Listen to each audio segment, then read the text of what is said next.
مساء الفل عليكم. هل راحت فلوسك يا صابر ولا نستنى ل 15 مايو؟ الدوري المصري يا جماعه بيولع.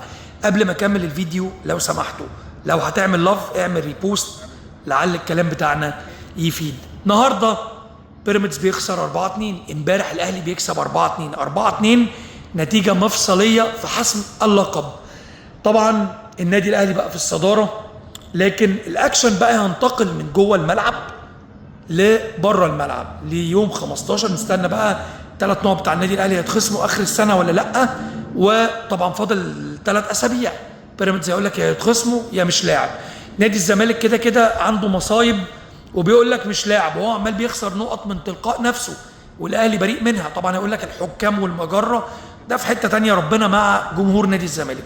فاذا القصه بين الاهلي وبين بيراميدز، الاهلي ماشي بخطى ثابته، فاضل 3 اسابيع، لكن الاكشن الحقيقي هيكون بره الملعب. نستنى يوم 15 يا اما مش لاعب. بيراميدز تاني سنه على التوالي بيفرط في الدوري، تبقى راكب وماشي وانت نفسك مش طويل لحد الاخر. لكن فاضل 3 ماتشات، نستنى يوم 15. توقعاتكم، الاهلي قبض على القمه ولا لسه ياما في الجراب يحاول؟ سلام عليكم.